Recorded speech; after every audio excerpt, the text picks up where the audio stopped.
బాబాయ్ నమస్తే, ఏం పేరు మీ పేరు? జ్ఞానేశ్వర్ యాదవ్. జ్ఞానేశ్వర యాదవ్ గారు. బాబాయ్ ఏం లేదు బాబాయ్, ఇప్పుడు ఖైరతాబాద్ నియోజకవర్గంలో ఉప ఎన్నిక వస్తుంది అంటున్నారు. దానం నాగేంద్ర కంపల్సరీ రిజైన్ చేస్తారు. అదేవిధంగా ఆ, కడియం శ్రీహరి మీద కూడా, ఇద్దరి మీద కూడా ఉంది, వీళ్ళిద్దరు రిజైన్ చేస్తారు. ఇప్పుడు రాజకీయ విధానం నడుస్తుంది. ఏంటి మరి మళ్ళీ ఇక్కడ ఉప ఎన్నిక వచ్చే అవకాశం ఉంది? ఒక ఉప ఎన్నిక వస్తే ఇక్కడ ఏ పార్టీకి అవకాశం ఉంది? దానం నాగేంద్రకి గెలుపు అవకాశాలు ఎంతవరకు ఉన్నాయి? దానం నాగేందర్ లోకల్, ఉమ్, ఆయన 5 సార్లు ఎమ్మెల్యే గెలిచిండు, ఉమ్, ఓసారి మినిస్టరీ చేసిండు. అవును. కాన్స్టిట్యున్సీలో ఆయనకు పట్టున్న వ్యక్తి. ఉమ్, ఎవరైనా హెల్ప్ గురించి పోతే హెల్ప్ చేస్తాడు ఆయన. ఓ, మ్యారేజ్లు ఉన్నాయంటే హెల్ప్ చేస్తాడు. చాలా మంది ఉన్నారు, అభిమానం ఉంటుంది కదా వాళ్ళకు. అవును, లోకల్గా ఆ, వ్యక్తిగతంగా అభిమానం. ఇది ఎవరైనా ఇల్లు కట్టుకుంటున్నారు అంటే ఆయనంతా శాయశక్తిలో సాయం చేస్తాడు. ఉమ్, ఆ ఇంకోటి లోకోటి ఉన్నాడు, ఇంకోటి రూలింగ్ గవర్నమెంట్ ఉన్నది. ఇది ఉమ్. రూలింగ్ గవర్నమెంట్ ఉంది. ఉప ఎన్నికలు వచ్చినా కానీ రూలింగ్ గవర్నమెంట్కే ఇస్తారు. మళ్ళీ 2 ఏళ్ళు కాగానే మళ్ళీ ఎలక్షన్లు అవుతాయి కదా. జూబ్లీ చూసాము ఆల్రెడీ, మా రూలింగ్ గవర్నమెంట్ వచ్చింది. రూలింగ్ గవర్నమెంట్ వచ్చింది, మళ్ళీ 5 ఏళ్ళు 2 ఏళ్ళు అయినాక మళ్ళీ జనరల్ ఎలక్షన్లు అవుతాయి. ఆ, ఇప్పుడు పనులు బస్సులు కావాలంటే రూలింగ్ గవర్నమెంట్కు దానం నాగేందర్కు పోయి పట్టున్నది ఇక్కడ. ఓకే, ఎంపీకి పోయి నిలబడ్డాడు ఆయన. ఓకే, ఎంపీ నిలబడి మంచి మెజారిటీ తీసుకుండు ఆయన. ఓకే, సెకండ్ ప్లేస్లో వచ్చిండు ఆయన. ఓకే. ఎవరు? దానం నాగేందర్. అవును, దానం నాగేందర్ గెలుస్తాడు, పక్కా. పక్కా గెలుస్తాడు. ఆడ కలం సిఐడిపి గెలుస్తాడు. ఓకే, కలం సిఐడిపి సీనియర్ మోస్ట్ ఆడ.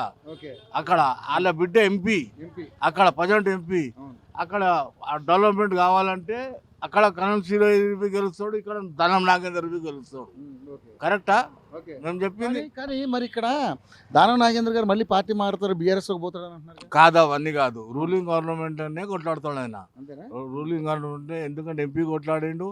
పనులు కావు, ఇప్పుడు వేరే దాంట్లో పోతే పనులు కావు కదా. అవును, అయితే ఉమ్, ఇప్పుడు 2 ఏళ్ళు పనులు కావాలి, డెవలప్మెంట్ కావాలంటే అవును, రూలింగ్ గవర్నమెంట్. గవర్నమెంట్లో ఉండాలి.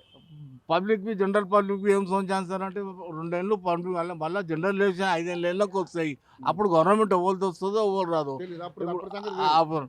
ఇప్పుడు టీఆర్ఎస్ గెలిచినా బీజేపీ గెలిచినా ఏం చేస్తారు వాళ్ళు? అంతేనా? ఏం చేస్తారు? ఏం గెలుస్తారు? అధికారం లేదు ఉంటారు. కాబట్టి పనులు జరగాయి కదా గవర్నమెంట్ లెవెల్లో. ఫండింగ్ రాదు. ఫండింగ్ రాదు. ఉమ్, మనకు 2 ఏళ్ళు డెవలప్మెంట్ కావాలంటే రూలింగ్ గవర్నమెంట్కే తీసుకోవాలి. ఓకే. సో ఒకవేళ ఇక్కడ ఉప ఎన్నిక వచ్చినా కానీ మళ్ళీ దానం నాగేంద్రకే పట్టం కడతారు. పక్కా గెలుస్తాడు దానం నాగేందర్. బీఆర్ఎస్ కానీ కాంగ్రెస్ బీజేపీ కానీ ఇక్కడ ఏం లేదు. లేదు ఫస్ట్ ప్లేస్ దానం నాగేందర్ ఉంటాడు. Okay, first place. First place ఆయన ఏ పార్టీలో ఉన్నా కూడా కాంగ్రెస్ నుంచి ఉంటాడు. కాంగ్రెస్ నుంచి పక్కా పార్టీ మారడేమో. మాలాడు గెలుస్తాడు. ఉమ్. గెలుస్తాడు. బీఆర్ఎస్ లో జారుతాడు అనేది కరెక్ట్. లేదు కాదు, అవన్నీ పుకారు. అప్పుడు పోయేది ఉంటే అప్పుడే పోతాడు. డెవలప్మెంట్ కావాలని కాంగ్రెస్ లోకి వెళ్ళిండు ఆయన. అవును. ఆల్రెడీ కాంగ్రెస్ మనిషి ఆయన. కానీ మరి కాంగ్రెస్ మనిషి కానీ ఒకటి, ఆయన ఆల్రెడీ కాంగ్రెస్ మనిషి. 3 సార్లు ఎమ్మెల్యే జీతుండే, ఒకసారి మంత్రి కాంగ్రెస్ చేసిండు ఆయన. వాళ్ళు దానం నాగేందర్. టీఆర్ఎస్ రూలింగ్ వచ్చింది, పనులు కావాలన్నా వెళ్ళిండు ఆయన. డెవలప్మెంట్ ఆయన గురించి స్వార్థం కోసం వెళ్ళింది కాదు. డెవలప్మెంట్ గురించి వెళ్ళిండు ఆయన. ఓకే. ఈయనవా ఇప్పుడు రూలింగ్ గవర్నమెంట్లో వచ్చినాక మళ్ళీ ఆయన ఎందుకు పోతాడు? పోడు. అది అట్లా కాదు బాబాయ్, మరి దానం నాగేంద్ర మీద ఒక అపవాదం అవుతుంది. ఏది ఎక్కడ రూలింగ్ గవర్నమెంట్ ఆ గవర్నమెంట్ లో పోతాడు ఆయన స్వార్థం కోసం. డెవలప్మెంట్ కానీ పనులు కావబ్బా. ఇప్పుడు అపోజిషన్ పోతే చేస్తారా? అవును, మనోన్ని చూస్తారు ఎవరే కానీ. మీరు కామన్గా చూసుకోండి, అవును. రూలింగ్లో ఉన్నోనికి ప్రిఫరెన్స్ అపోజిషన్ వాళ్ళకి ఇస్తారా? ఇయ్యరు. పనులు కావాలి అంతే. ఇప్పుడు ఆయన ఎమ్మెల్యే ఉంటే నువ్వు ఏం పని చేస్తున్నావు? ఒకటి, ఇప్పుడు ఇక్కడ రోడ్డు పడుతుంది, రూలింగ్ గవర్నమెంట్లో శాంక్షన్ చేయించిండు. మాది పోయి 2 ఆయన చేయించిందేనా ఇది? ఆయన చేయించిందే. ఆ. మాదన్న 2 కోట్ల పని చేయించిండు రెన్యూ వాటర్ది. రూలింగ్ ఉండేప్పటికీ చేయించిండు కదా, రూలింగ్ లేకుంటే చేపియ్యారు కదా. అవును. ఇప్పుడు మనది కంప్లీట్ అయింది అది. ఉమ్. ఇట్లా బస్సు పనులు చేయాలంటే రూలింగ్ గవర్నమెంటే చూస్తాడు ఆయన. కానీ మరి ఎంపీగా పోటీ చేసిన ఎందుకు వెళ్ళలేకపోయింది? ఉంటుంది అండి. కొద్దిగా ఏమైందంటే కొద్దిగా బీజేపీ మోడీ హవా ఉండే కదా. ఆయన నేను మంచి మెజారిటీ తీసుకుంటు కదా ఆయన. సెకండ్ ప్లేస్ వచ్చాయి.